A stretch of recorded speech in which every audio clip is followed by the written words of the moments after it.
Buenas tardes, queridos estudiantes. Buenas tardes, ingeniero. Buenas tardes, Inge. Buenas tardes, Inge. Buenas tardes, Ingeniero. Buenas tardes. Muy buenas tardes, un gusto saludarles a cada uno de ustedes. Espero que todos estén bien. Siempre es un gusto estar con ustedes. Vamos a comenzar, vamos a continuar el avance de nuestra asignatura. Estamos en el capítulo 1 viendo lo que es el tema de introducción a la computación. Bien, vamos a recordar lo que hemos hecho la última clase. Hemos hablado sobre la computadora, que habíamos indicado que es todo dispositivo que nos permite calcular, ¿no? Realizar las operaciones matemáticas especialmente. Luego hemos visto las ventajas que tiene la computadora y hemos visto que estas ventajas las aprovechamos en nuestro campo de la ingeniería civil, ¿no?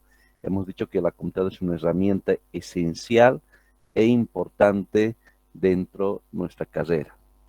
Bien, también hemos hablado sobre el tema de la curva del olvido, que habíamos dicho que para evitar este olvido que es normal, es natural, que a todos nos sucede, va el tema de los repasos correspondientes, ¿no? Y para los repasos, hacer uso de la tecnología correspondiente, ¿no? A través del, por ejemplo, habíamos mencionado, de las videograbaciones, ¿no? De las pantallas que posteriormente podríamos revisar, ¿no? Bien, entonces hemos dicho que la computadora es una herramienta esencial para el desempeño de nuestra profesión. En lo que se refiere a nuestras actividades a futuro como profesionales, va en términos de realizar consultoría, construcción e investigación, ¿no? Y en todas estas tareas necesariamente interviene la computadora, ¿no? Como habíamos estado mencionando. ¿Ven?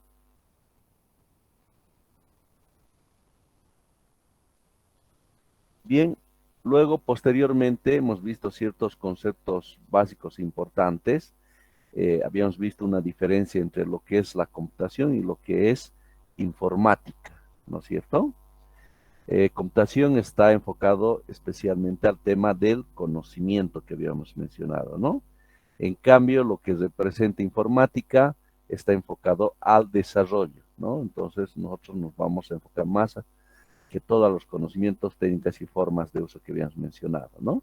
Entonces, por ello, el nombre de nuestra asignatura, computación, ¿no? Para ingenieros, ¿no? Desde el ámbito de lo que nos interesa a nuestros usos como ingenieros civiles, ¿no? Luego habíamos mencionado la diferencia entre hardware y software, ¿no? Habíamos mencionado que hard, del inglés sabemos que significa duro, ¿no? Y precisamente se trata de todos aquellos aspectos físicos, y software es los programas que internamente estarían corriendo dentro de estos dispositivos electrónicos que tendríamos, ¿no?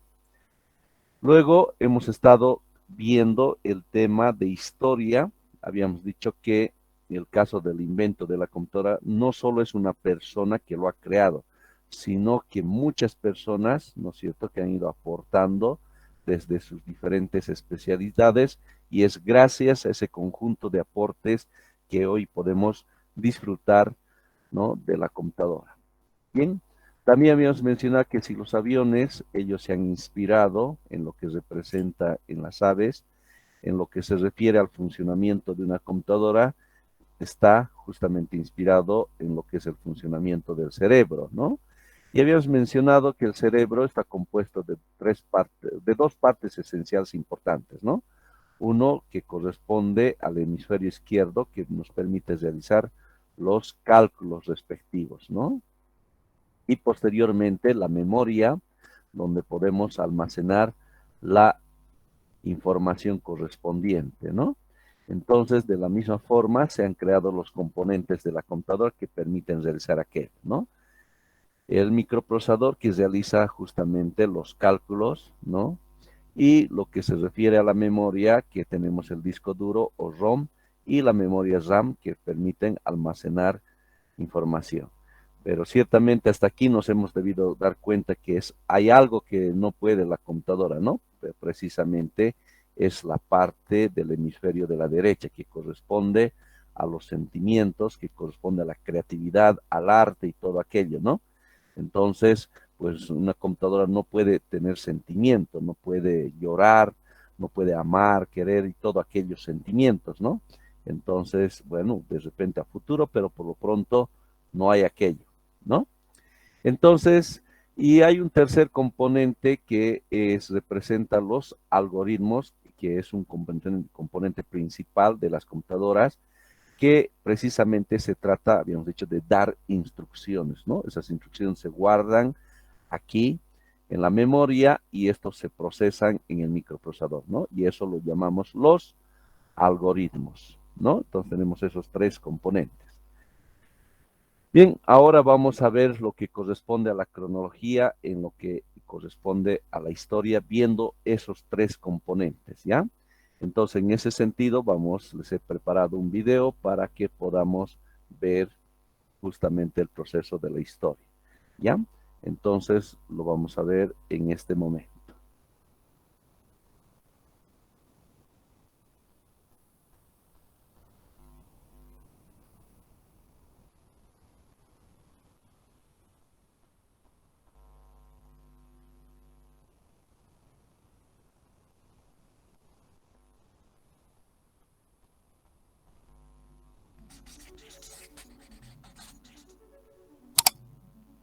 A lo largo de la historia, la humanidad ha buscado hacer tareas repetitivas o tediosas con la ayuda de herramientas que las hicieran por nosotros.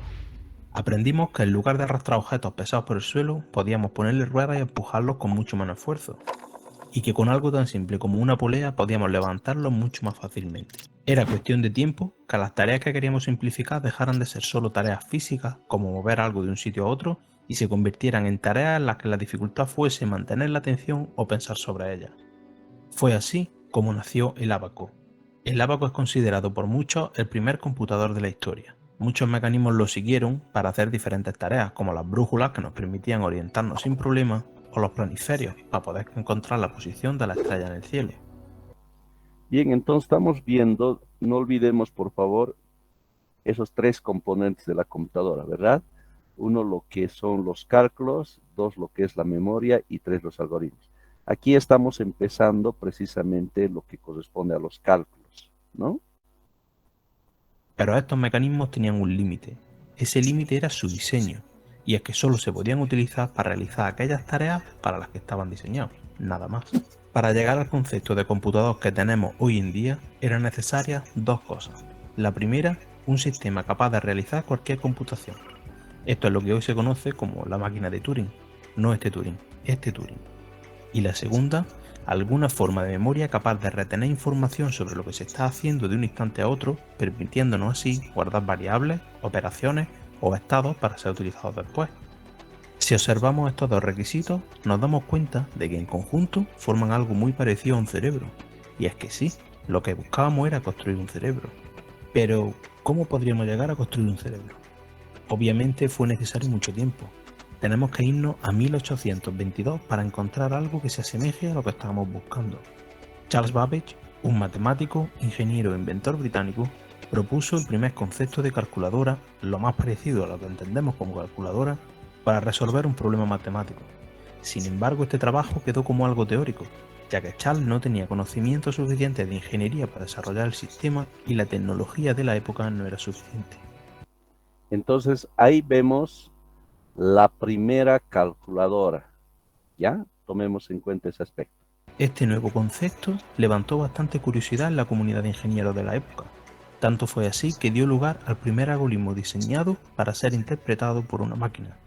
Este algoritmo fue creado por Ada Lovelace, una matemática, informática y escritora inglesa.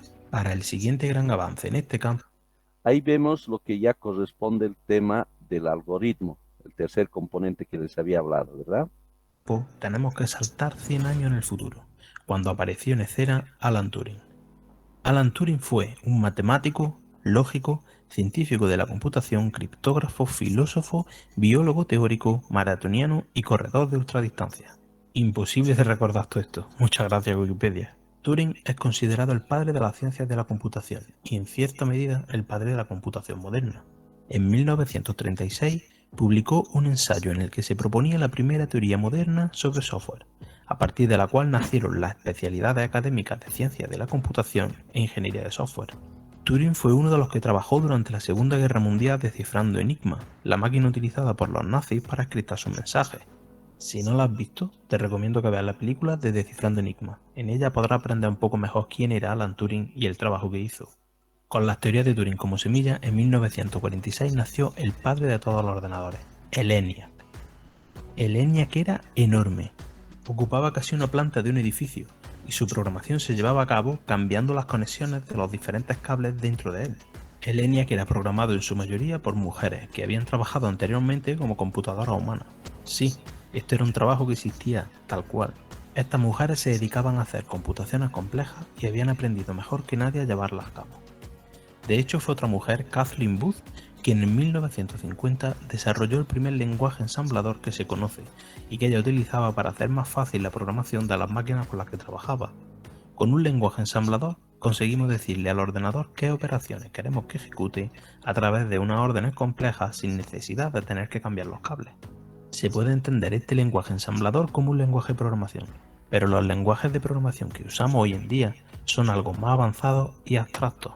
Para entender algo mejor el cómo hemos llegado a los lenguajes que tenemos hoy, tenemos que retroceder un poco a 1900. Bien, cuando estamos mencionando lenguajes de programación nos estamos refiriendo a algoritmos, ¿ya?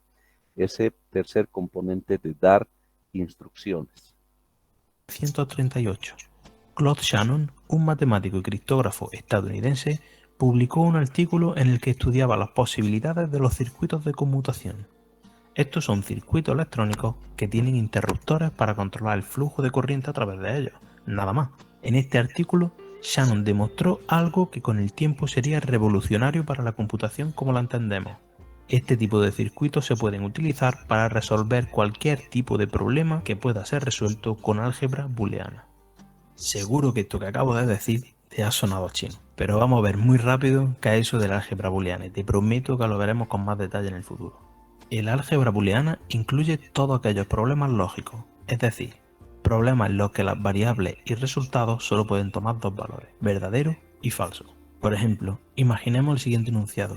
Si estás viendo este vídeo y te gusta, le vas a dar a like. Tenemos aquí dos variables, que estás viendo este vídeo y que te gusta. El resultado de va a darle a like dependerá de si lo estás viendo y si te gusta. Esto es un enunciado lógico, cuyas variables y el resultado solo pueden tomar dos valores, verdadero y falso. Como en toda operación, tenemos las variables de la operación, su resultado y el operador. En este caso, la i del medio del enunciado es un operador lógico. Podemos pensar en este operador como una caja negra, que toma dos valores y te devuelve un resultado. Por ejemplo, en la operación suma, tomas dos valores y te devuelve la suma de ellos. En el caso del operador i, solo nos devuelve verdadero cuando las dos variables son verdaderas y falso. Este tema seguramente nos está haciendo recuerdo y que precisamente hemos llevado en álgebra 1, ¿no? Eso en cualquier otro caso. Las operaciones booleanas son muy importantes en programación y habrá un vídeo dedicado solo para ellas. Pero volviendo a Shannon, ¿por qué fue su artículo tan importante? ¿Qué tiene que ver el álgebra booleana con el campo de la computación? Los ordenadores se basan en circuitos electrónicos que pueden guardar valores de 0 y 1. Estos representan un elemento sin carga en un circuito o con carga. Si asumimos que 0 es falso y 1 es verdadero, vemos que hacer operaciones en estos circuitos se reduce a hacer operaciones booleanas, y Shannon nos enseñó en su artículo los circuitos que había que utilizar para poder hacerlas. Y es por esto que un artículo de la tesis de máster de Shannon nos abrió muchísimas puertas. Durante los próximos años, los ordenadores se empezaron a basar en este principio para construir su estructura electrónica. Con esta estructura, la tarea de programar un ordenador pasó a ser la tarea de entender qué operaciones lógicas eran necesarias implementar. El ENIAC se basaba en este tipo de operaciones, y el lenguaje ensamblador de Kathleen Booth se centraba en escribir estas operaciones en memoria en lugar de simularlas con las conexiones de los cables. Ahora solo era necesario un sistema para poder guardar estos 1 y 0 de forma que pudiéramos reutilizarlos o llevarlos de un ordenador a otro. La solución a este problema llegó de la mano de las tarjetas perforadas. Estas eran tarjetas de papel grueso o cartón en las que se perforaba un agujero para representar un 0 o se dejaba sin perforar para representar un 1. De esta forma conseguimos poder guardar programas para reutilizarlos cuando fuese necesario. Los ordenadores leían estas tarjetas y estos 0 y 1 eran guardados para realizar las operaciones necesarias. A finales de los 50 y principios de los 60 se vio claro que era una necesidad intentar simplificar este mecanismo, ya que era muy fácil que una tarjeta se... Ahí ya estamos viendo el segundo componente clave, ¿no? Que era la memoria. Entonces recuerden, a partir de las tarjetas perforadas. rompiese o que una perforación se tapase. De esta necesidad nacieron los lenguajes de programación, como los conocemos hoy. Un lenguaje de programación no es más que una abstracción que nos permite escribir un programa de un ordenador sin pensar constantemente en el hecho de que el ordenador habla un lenguaje de 0 y 1. Con esta abstracción podemos escribir órdenes en un lenguaje que una persona consiga entender sin problema, es decir, un lenguaje humano. Pero claro, este lenguaje necesita ser traducido para que la máquina lo entienda. Esta traducción la lleva a cabo un compilador. El compilador no es más que otro programa que se encarga de leer el código que nosotros escribimos y traducirlo a un lenguaje que la máquina entienda. Con este cambio hemos conseguido dos grandes ventajas. La primera es la independencia de la máquina en la que se ejecutan estos programas. Hasta este momento, la programación de un ordenador estaba muy ligada a su estructura interna. Teníamos que saber cómo iba a entender la máquina los ceros y unos que guardábamos en su memoria. Pero ahora que disponemos de un traductor, el código que escribimos es independiente de la máquina en la que va a funcionar. Solo necesitamos un traductor para cada tipo de máquina en la que queremos ejecutarlo. La segunda gran ventaja es la libertad creativa que nos da esta abstracción. Dejando al compilador el trabajo de saber cómo preparar el código para que sea ejecutado por el ordenador, el programador, es decir, nosotros, podemos centrarnos en escribir códigos y algoritmos que resuelvan problemas cada vez más complejos. Hoy en día podemos encontrar lenguajes de programación que utilizan un compilador y lenguajes de programación que no lo necesitan. Estos son los llamados lenguajes interpretados. Hay una gran variedad de herramientas y lenguajes para programar, pero en el fondo lo que el ordenador hace es leer 1 y 0 y ejecutar las acciones que le decimos. Y todo esto es gracias al trabajo realizado durante muchos años por personas que siempre buscaban llegar un poco más lejos. Espero que ahora tengan una idea más clara de qué es lo que hace un ordenador cuando ejecutamos algo que acabamos de escribir. Poco a poco vamos a ir viendo las diferentes herramientas o lenguajes de los que disponemos para programar, pero al menos ahora cuando hablemos de... Bien, muy bien. Entonces vamos a retomar nuestra diapositiva.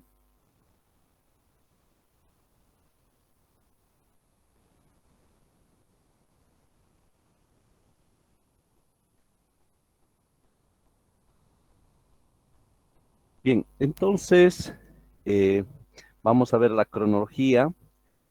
500 años antes de Cristo se utiliza el ábaco que habíamos mencionado, ¿no? Entonces recordemos siempre estos tres como cálculo, memoria y algoritmos, ¿no?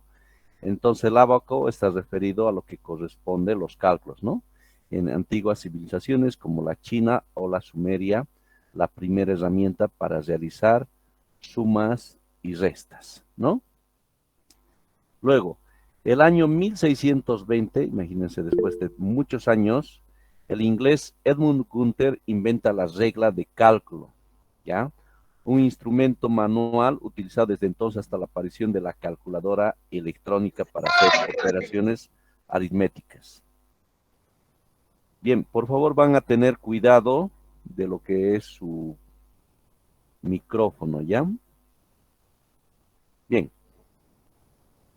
La regla de cálculo, justamente antes de las calculadoras electrónicas que teníamos o que manejamos ahora, pues muchos de los ingenieros utilizaban esta regla de cálculo. Imagínense, 1620, estamos hablando en el orden de 1900 y más o menos seguía utilizándose las reglas de cálculo.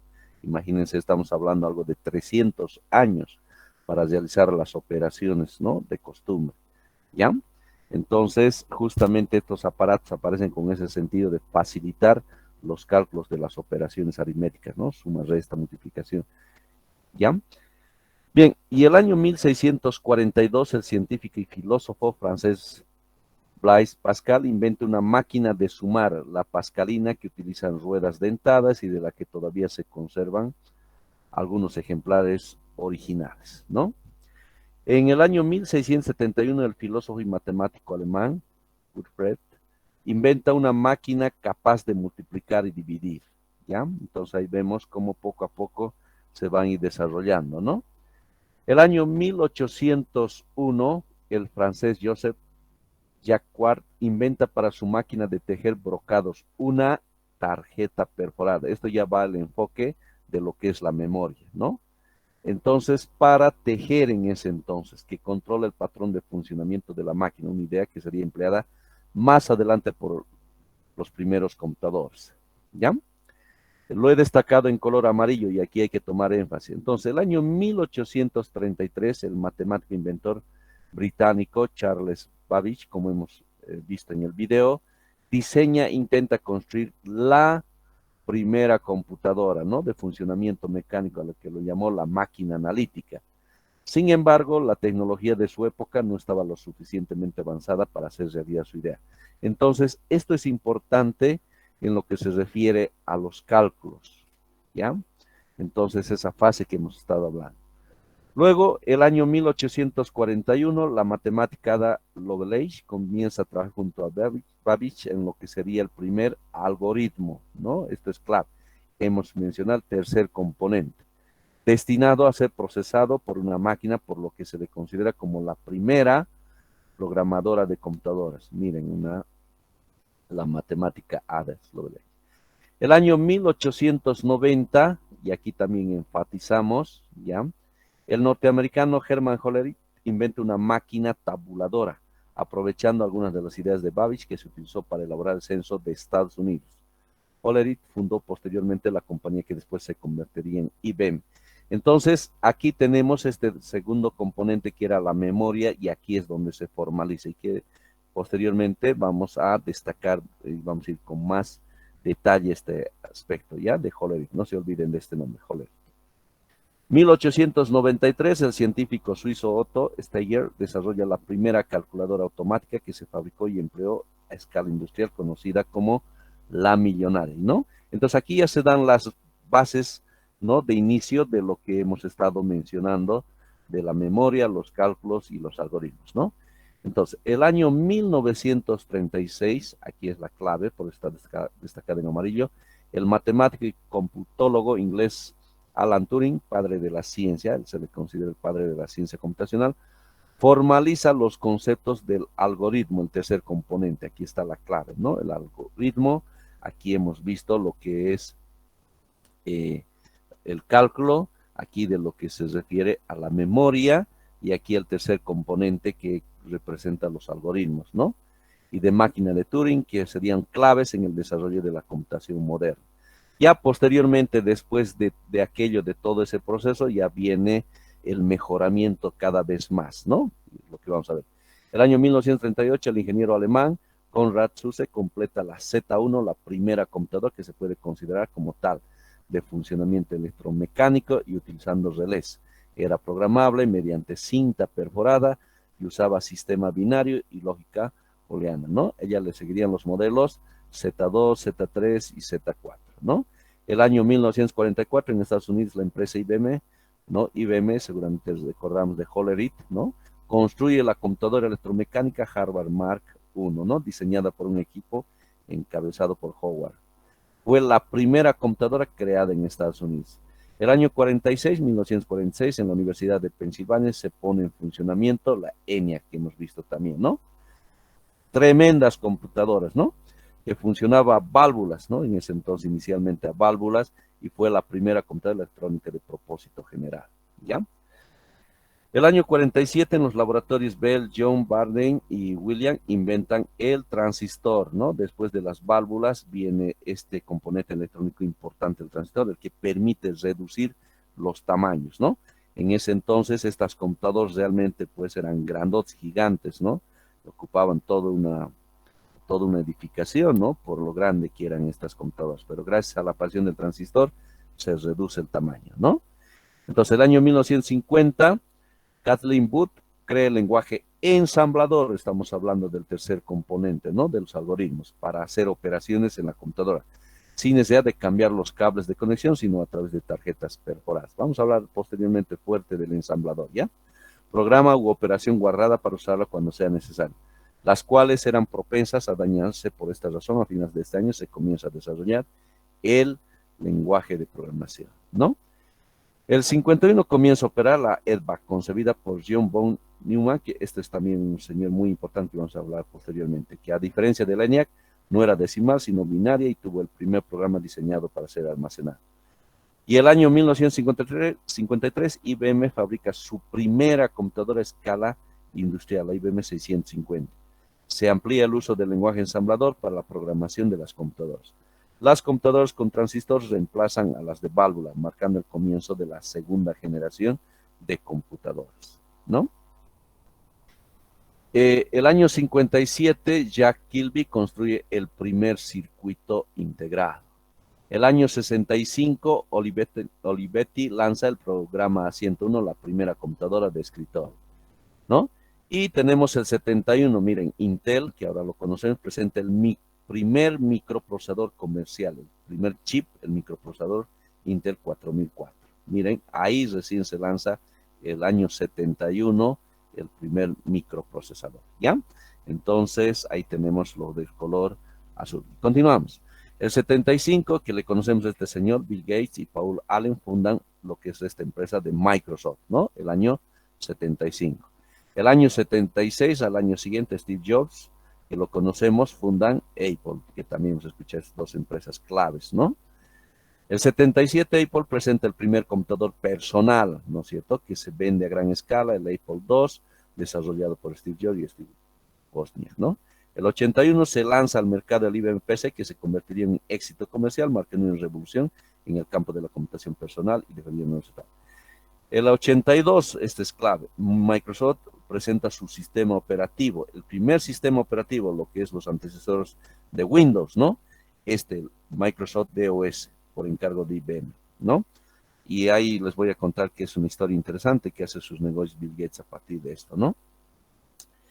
El 83, miren, el ARPANET se separa de la red militar, inicialmente era con enfoque militar que la originó, pasando a un uso civil y convirtiéndose así el origen de Internet, ¿no? ¿Qué año?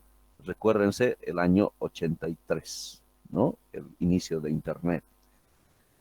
También ese mismo año, Richard Stallman anuncia públicamente el proyecto GNU, ¿no es cierto? Linux, ¿ya?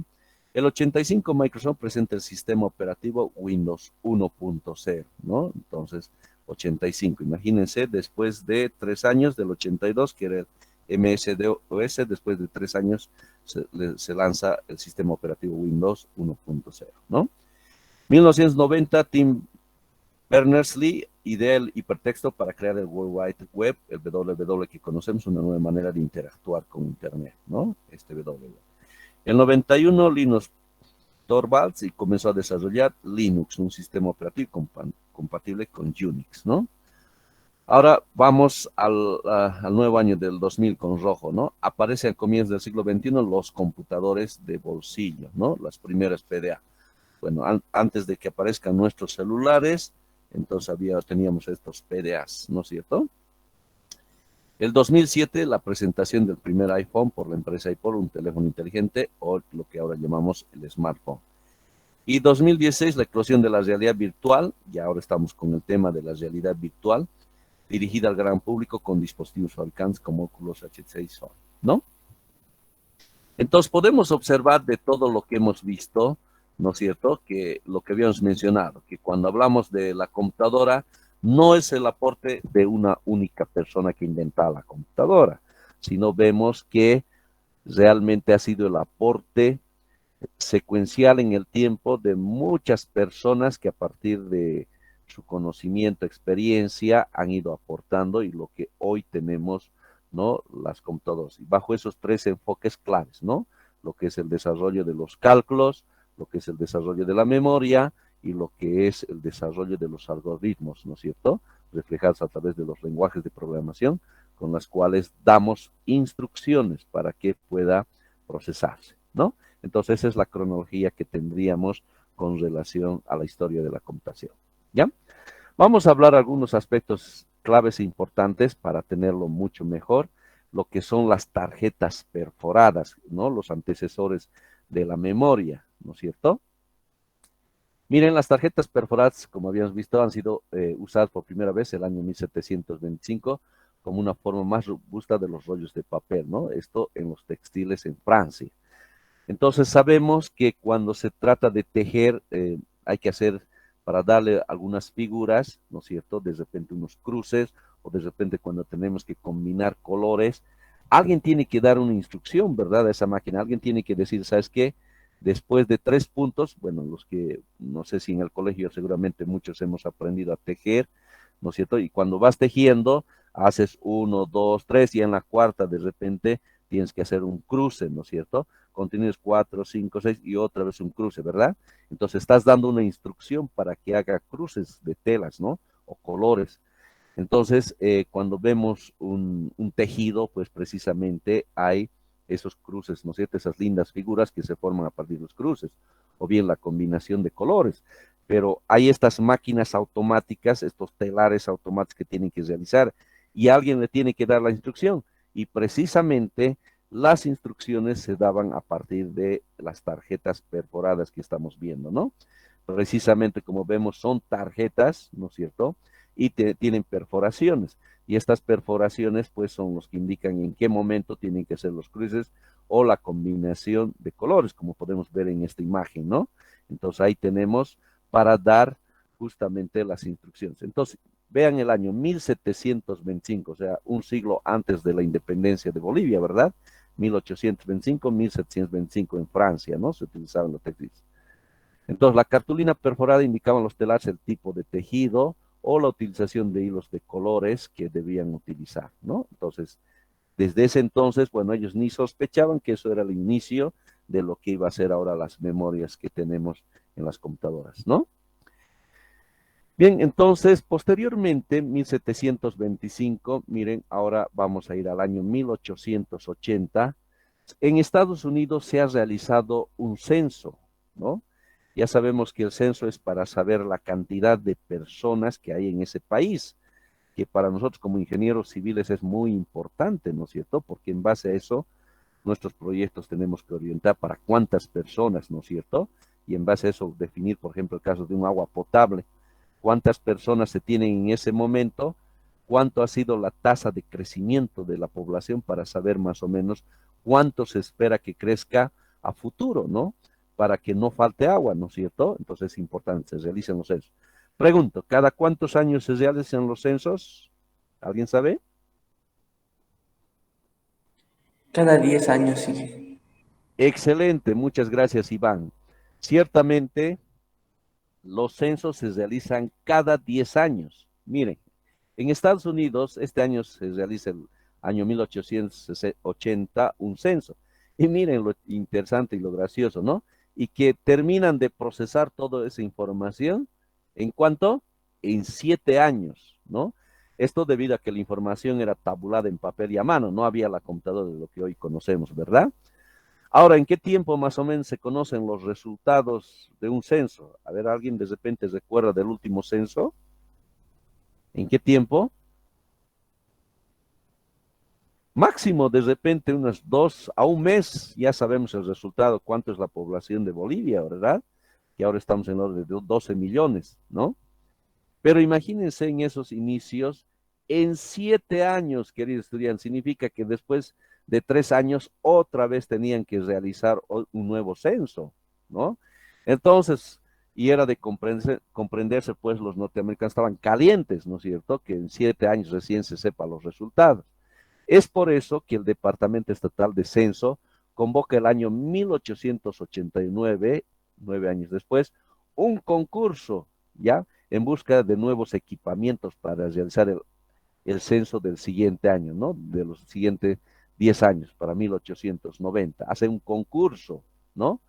Y precisamente el que gana ese concurso llega a ser el nombre que les he dicho que no se olviden, Hollerith, ¿no? La máquina tabulador de Hollerith ganó por goleada a sus rivales y gracias a su utilización, el gobierno pudo disponer de los datos del censo ya no en 7 años, sino en 2 años, ¿no? Entonces imagínense, y eso le ha permitido un ahorro inclusive, miren, de 5 millones de dólares, ¿no? ¿Y cuál es esa máquina? Seguramente nos estamos cuestionando, y ahí les presento, ¿ya? Yo les voy a estar hablando posteriormente, la máquina de Hollerith, que es el que permite, ¿no es cierto?, realizar esta disminución, y eso ya es el inicio de lo que corresponde, les decía, la memoria, ¿no es cierto? Entonces, vamos a ver aquí está. La idea principal en que se basa la máquina de Hollerith es que la tarjeta puede hacer de aislante eléctrico, excepto en las zonas agujereadas.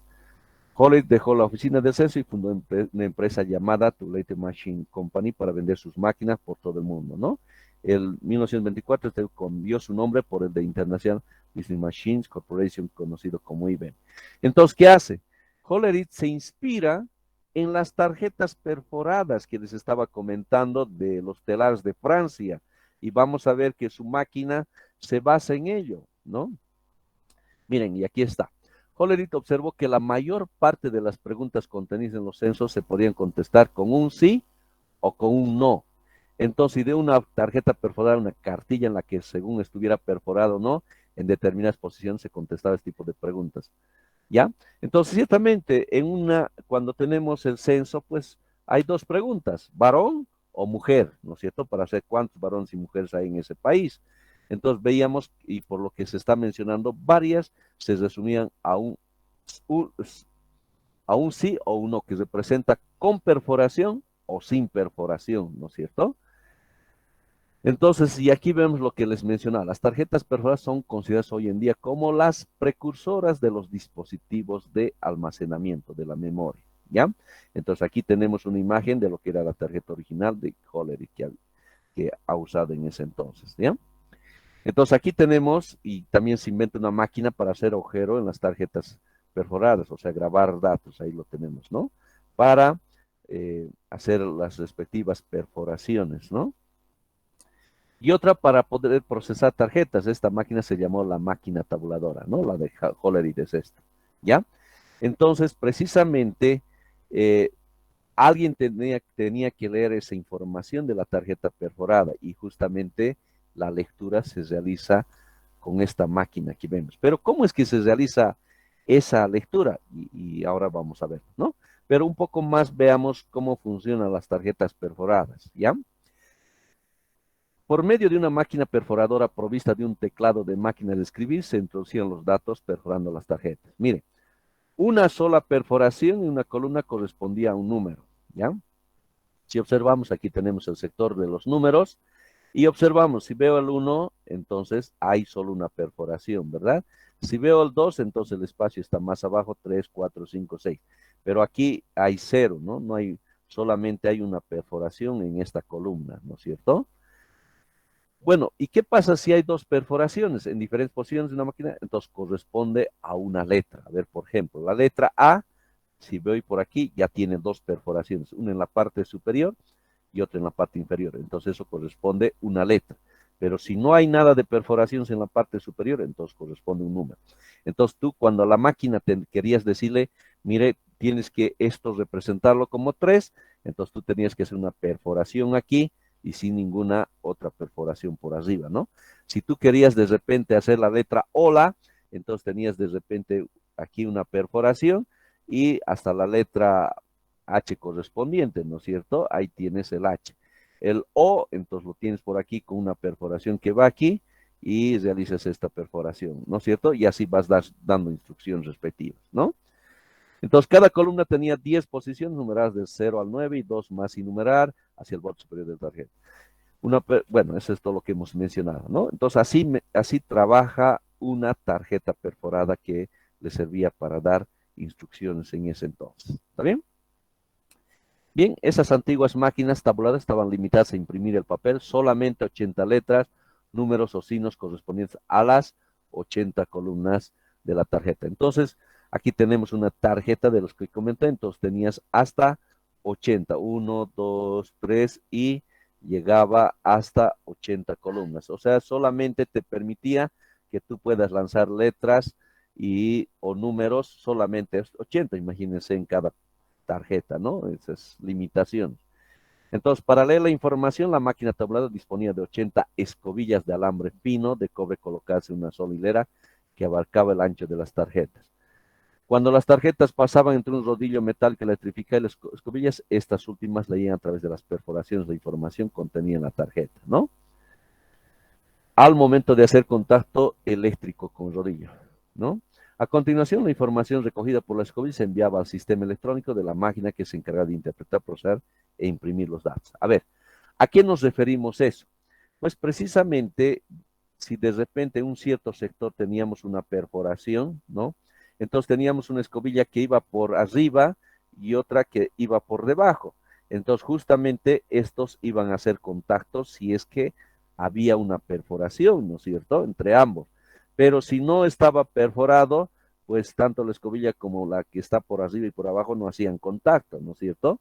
Entonces, cuando hacía el contacto es que se mandaba la señal, ¿no es cierto? Y de esa forma se procesaba el tipo de datos, si era una letra, si era un número, como habíamos visto, ¿no? Bien.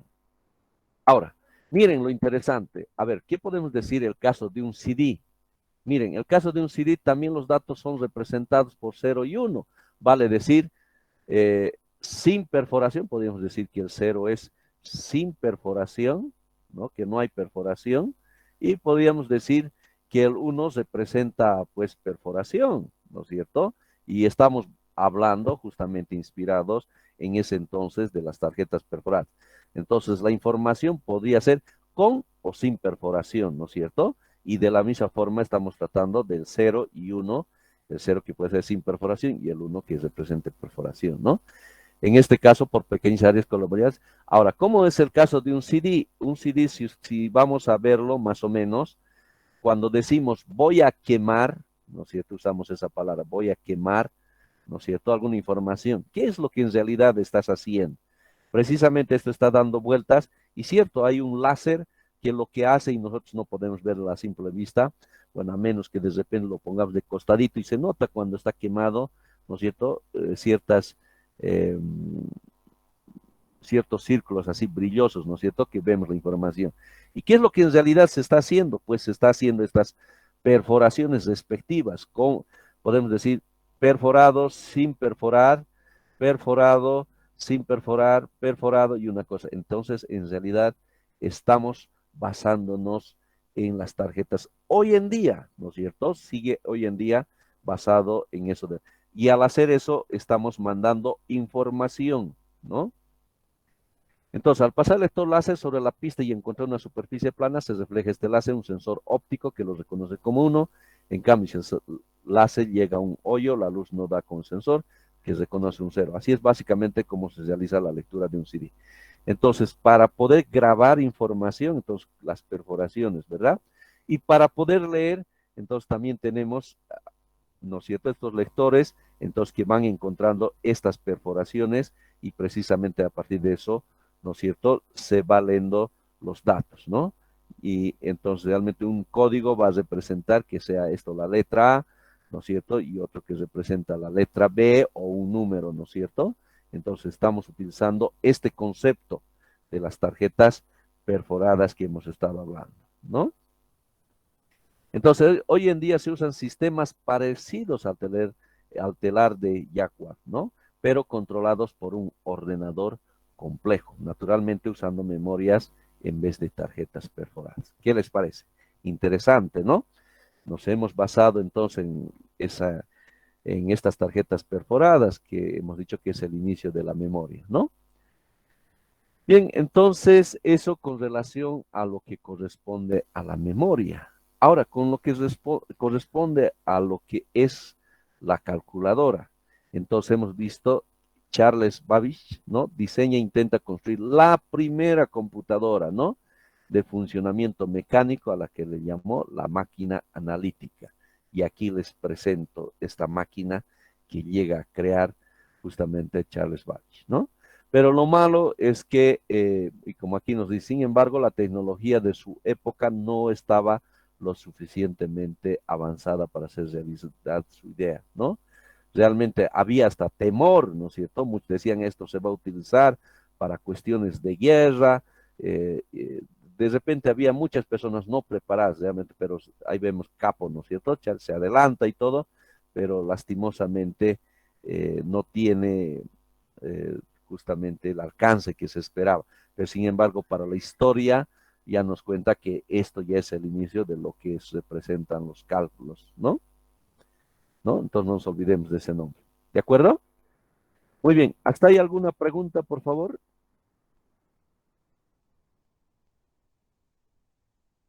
Bien. Entonces, ahí hemos visto el proceso histórico de lo que representa estos tres componentes que no nos olvidemos, ¿no? Los cálculos, la memoria y los algoritmos. ¿Está bien? Bien, ahora vamos a ver estos dos conceptos claves importantes, lo que es bits y lo que es byte. Aquí les voy a pedir toda su atención, por favor, porque este tema es súper importante. ¿Ya? Muy bien. Bits. Vamos a ver inicialmente lo que representa a los bits. ¿Ya? Luego vamos a ver los bytes. Bits. Cuando mencionamos la palabra bits, ¿no? Representa un 0 o un 1 del que ya hemos estado hablando. Puede ser el 0 y 1, ¿no? Y viene del inglés, miren, del inglés binary digit, ¿ya? Entonces viene de estas palabras que significa dígito binario.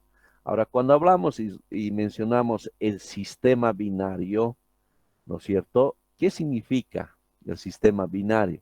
Pues significa el 0 y 1. Nosotros usamos el sistema decimal, ¿verdad? Vale decir 0, 1, 2, 3, 4 hasta el 9. Eso es para nosotros el sistema decimal. Pero cuando hablamos en el campo de las computadoras, netamente está basado en el sistema binario, no usa el sistema decimal.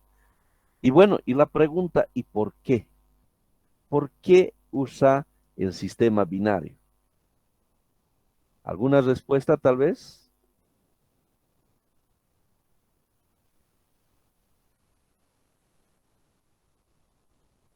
La respuesta es esta. Porque nuestras computadoras funcionan, ¿no es cierto? Funcionan con la electricidad, ¿verdad? Con la electricidad.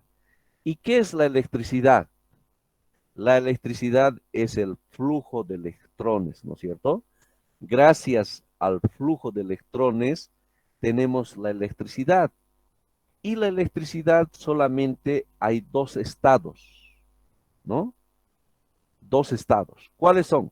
Que si hay flujo de electrones o no hay flujo de electrones. Vale decir, prendido o apagado, ¿no es cierto?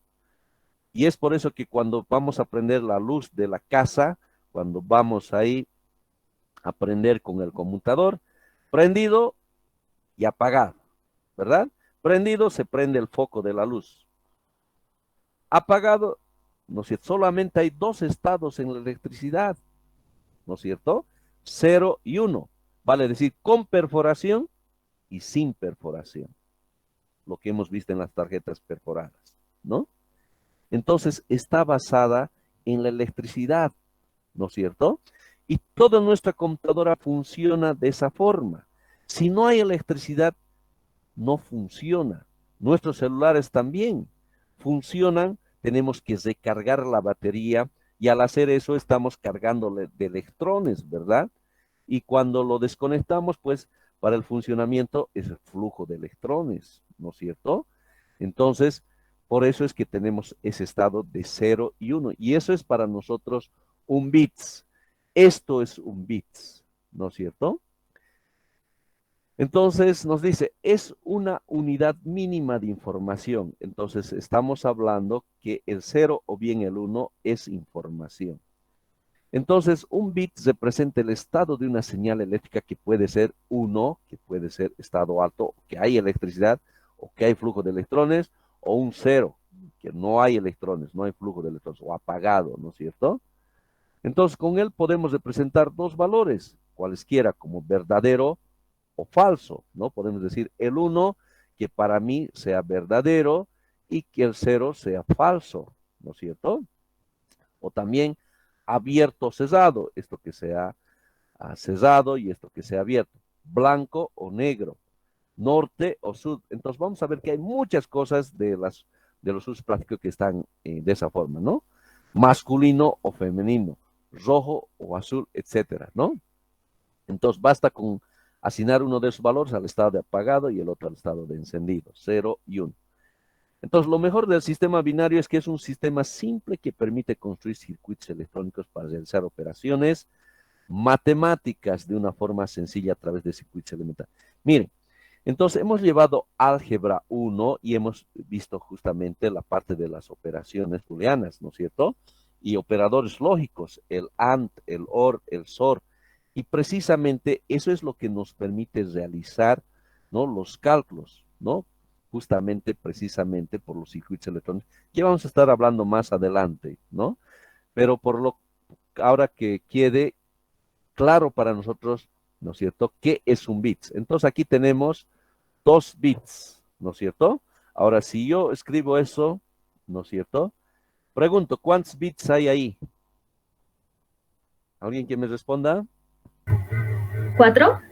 Excelente, muy buena respuesta. Ahí tenemos 4 bits, ¿no? Cada uno de estos se llaman bits, ¿ya? Entonces, ciertamente tenemos 4 bits, ¿ya? Entonces, pueden ser ceros o bien pueden ser 1, ¿no? Ahora, dígame, ¿hay cuántos bits podemos contar? 8. Excelente, ¿no? Tenemos 8 bits. ¿Ya? Entonces, bits lo vamos a usar la nomenclatura de una letra minúscula. Entonces, 8 bits, ¿ya? Y aquí tenemos 4 bits. Entonces, ya sabemos lo que es bits, ¿verdad? Son los ceros y unos respectivos, ¿no?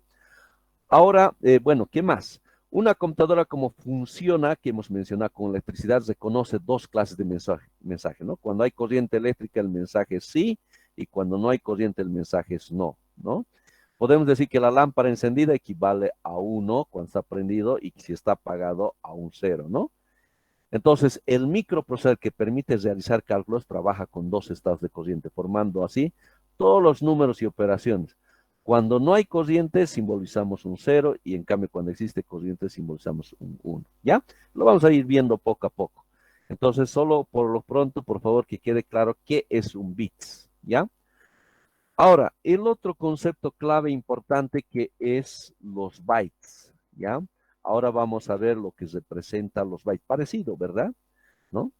Pero bueno, hay que diferenciar. El byte, ¿no? Con su Y ahí, ¿ya? Y que para nosotros vamos a usar el símbolo de la B mayúscula, ¿ya? Entonces, byte proviene de byte del inglés, que significa mordisco, ¿ya? ¿No? Mordisco. Como la cantidad más pequeña de datos que un ordenador puede morder a la vez, ¿ya? Entonces, no se olviden, ¿no? De byte, de morder a la vez de información, ¿ya? Entonces, un byte son 8 bits juntos. Por ejemplo, aquí tenemos, ¿cuántos bits tenemos? A ver, 1, 2, 3, 4, 5, 6, 7, 8 bits. Entonces, estos son 8 bits. 8 bits equivale a un byte. Para nosotros, este conjunto de 8 bits, a eso lo llamamos byte, ¿ya? Un conjunto de 8 bits para nosotros se llama byte, ¿ya? Entonces, byte se usa para describir la capacidad de memoria, ¿ya? De una unidad o espacio de memoria que ocupa un archivo, ¿ya? Entonces, ya vamos a ver que los bits se utilizan, los bits con minúscula, para la velocidad de Internet. Y vamos a ver byte que está referido al uso, ¿no? De lo que ocupa, ¿no es cierto?, una memoria, ¿ya? El computador no manipula bits individualmente, sino que lo que trabaja es byte por byte, ¿no? Entonces, byte en tanto es una representación de información conformada entonces por bits y está formada por 8 de ellos, ¿no? Entonces, 7 de información y uno adicional de control.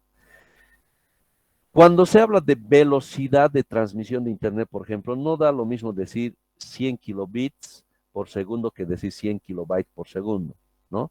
La segunda cantidad es 8 veces mayor que la primera. A ver, ¿a qué nos referimos? Miren, estamos diciendo y no se olviden esto. Entonces, 8 bits representa un byte. Ahora, si ustedes fueran una empresa de Internet, ¿no?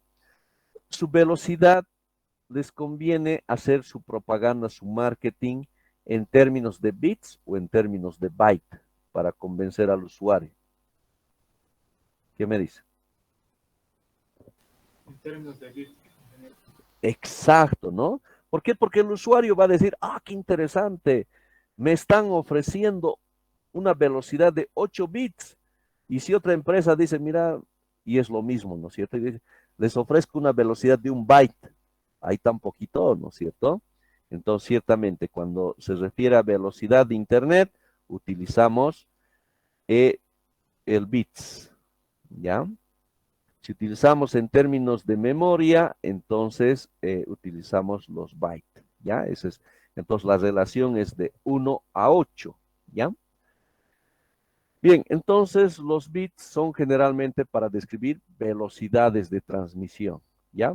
Entonces ahí, al contratar una conexión ADSL 512 kilobits por segundo, el ordenador recibirá datos a una velocidad máxima de 64 kilobytes por segundo. A ver, ¿qué se refiere a eso? Si yo voy a contratar internet, ¿no es cierto? ¿Ya? Internet. Entonces, a ver, vamos a suponer que voy a contratar de 2 mega. Ahora, aquí la empresa me está ofreciendo megabits o megabytes por segundo. Entonces hemos dicho megabits por segundo, ¿no es cierto? Es lo mismo que decir 2 megabits por segundo, ¿no? Megabits. Entonces, es muy importante nosotros cuando veamos esas propagandas darnos cuenta de esto. Bits, ¿ya? Estamos hablando de bits por cada segundo, ¿ya? Entonces, cuando usamos la minúscula, entonces estamos refiriéndonos a los bits, ¿ya? Y se usa la mayúscula para describir los bytes que hemos dicho, ¿no? Kilobytes, ¿ya? Entonces vamos a decir, este pendrive, ¿no es cierto? Vamos a suponer el caso de pendrive, nos pregunta, ¿y de cuánto de memoria es? Te cuento que es de 4 bueno, ya no es meg, sino giga, ¿no es cierto? De 4 giga, ¿será gigabit o gigabyte? Entonces hay que diferenciar, ¿no es cierto? Gigabyte, aquí estamos usando mayúscula, ¿ya? Ahora, si yo les pregunto, a ver si ahora nos hemos dado cuenta, 4 gigabytes, escriban todos sus respuestas, por favor, a través del chat de Google Meet, que voy a tomar como parte de su participación en clase.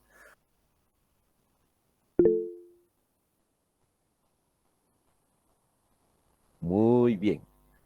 Felicidades, ¿no? Es una regla de 3, entonces sabemos que si un byte, ¿no es cierto?, tiene 8 bits, yo les he preguntado 4 gigabytes, ¿no es cierto?, ¿a cuánto representa en términos de gigabits? ¿A cuánto, no es cierto? Entonces, si es 1 a 8, entonces precisamente 4 gigabytes va a corresponder, si es 8 veces, 8 por 4, 32 gigabits, ¿no es cierto? 32 gigabits, ¿no? Excelente, felicidades a todos, perfecto, eso es, ¿ya? Entonces no nos olvidemos, entonces la diferencia entre bits y bytes, ¿ya? Bits y bytes. Un byte tiene 8 bits, ya. Voy a preguntar a cualquiera, por favor, atentos, a cualquiera, por favor, atentos, atentos, ya, preguntas sencillas, fáciles. Lino Rolando. Lino Rolando, atento. ¿Me dices presente, por favor? Presente, dije. Muy bien. Lino, 16 bytes, 16 bytes, ¿a cuántos bits corresponde?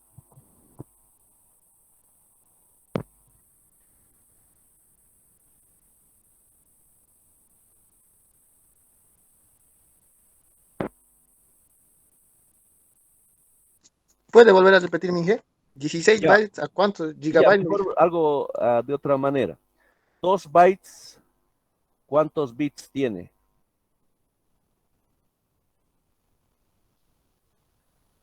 2 bytes, ¿cuántos bits tiene?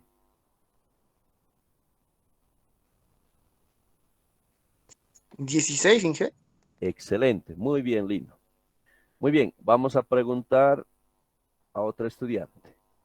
A ver, la voz de las mujeres. Marisol Nina, ¿estás presente?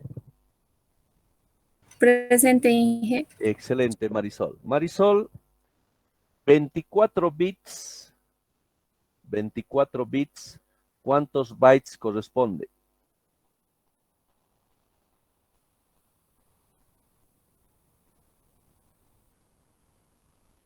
192 bits.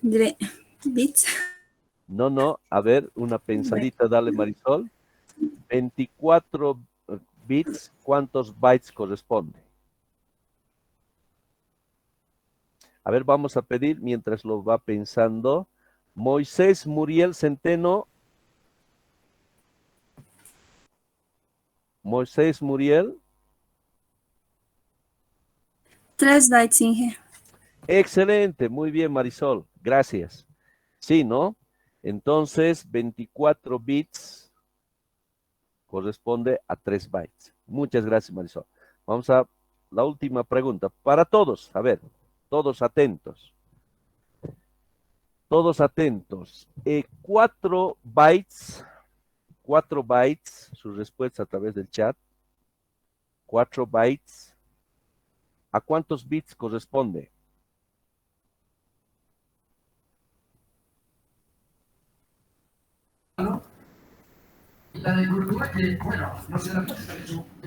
Excelente, ¿no? Excelente. 30. 3 puntos de vista me quedo con el arquero. Parece que él no analizó que Álava estaba bloqueando el segundo palo.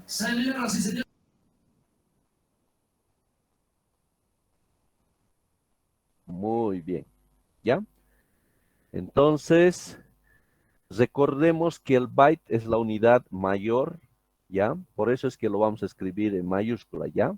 El byte es el mayor y que tiene 8 bits, ¿no? El menor, ¿ya? Un byte es el mayor y tiene 8 bits. ¿De acuerdo? Muy bien, continuemos. Byte versus octeto. Miren, un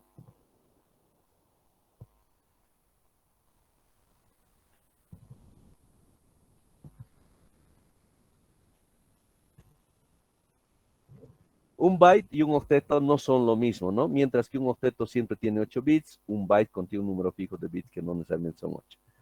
A ver, ¿qué quiero decirles con ellos? Sucede que en la historia, ¿no es cierto? Así cuando aparece una nueva tecnología, ¿no es cierto? Algunos preferían el 6, otros preferían el 7, otros preferían 8 y otros preferían el 9.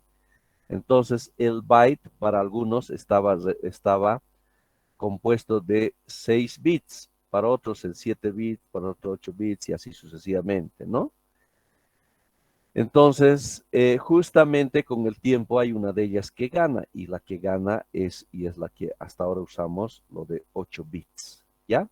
O sea, un byte no necesariamente, pues, y esto es solamente por un estándar, un acuerdo, ¿no? 8 bits.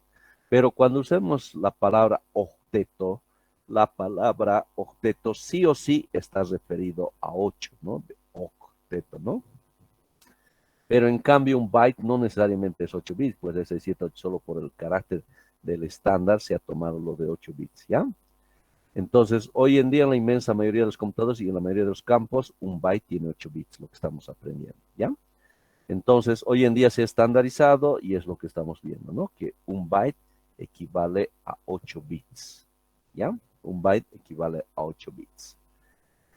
Bien, entonces, para nosotros un byte que representa 8, ¿qué es esto? 8 bytes. Esto está mal, bits, ¿ya? Bits. Ya, entonces tenemos aquí 8 bits. 1, 2, 3, 4, 5, 6, 7, 8. Eso es para nosotros un byte, ¿no es cierto?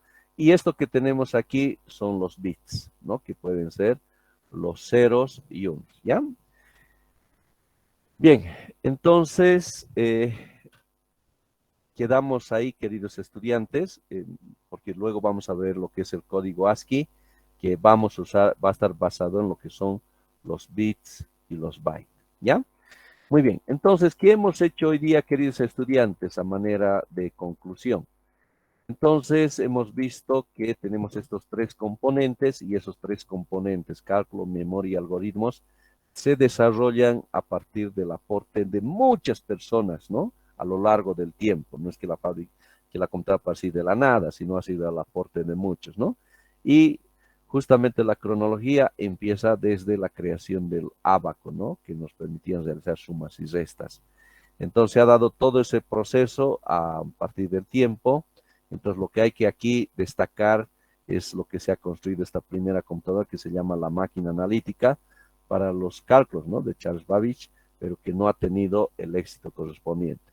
Luego, ahora ya hemos visto el 2, lo que es la antecesora de las memorias de esta máquina tabuladora, ¿no? Que lo realiza Hermann Hollerith, ¿no es cierto? Del censo de Estados Unidos, no se van a olvidar, ¿no? Y tenemos el tercer componente que tiene que ver los algoritmos, ¿no es cierto? Que justamente, que lo llaman el padre de la ciencia computacional, Alan Turing, entonces formaliza estos conceptos de lo que es el algoritmo, ¿no? Entonces esos tres aspectos son de importancia para nosotros de lo que son el inicio de las computadoras. Y luego a lo largo del tiempo aparecen todas las computadoras que primero se usan las válvulas y luego los transistores, ¿no? Entonces todo este proceso y bueno, eso es lo que hemos visto. Hemos visto luego la historia de las tarjetas perforadas, que a la necesidad de lo que ha tardado tanto tiempo el censo, pues se hace una convocatoria y justamente Hermann Hollerith gana, ¿no? Y a partir de eso tenemos estas antecesoras de lo que representan las memorias, ¿no es cierto? Y se ha inspirado en los telares, ¿no? Del año 1725 en Francia, ¿no? Bien, eso es lo que hoy hemos visto y posteriormente como fase final hemos visto los bits y los bytes. Los bits representan los ceros o unos, ¿no es cierto? ¿Eso por qué? ¿Por qué usamos los bits?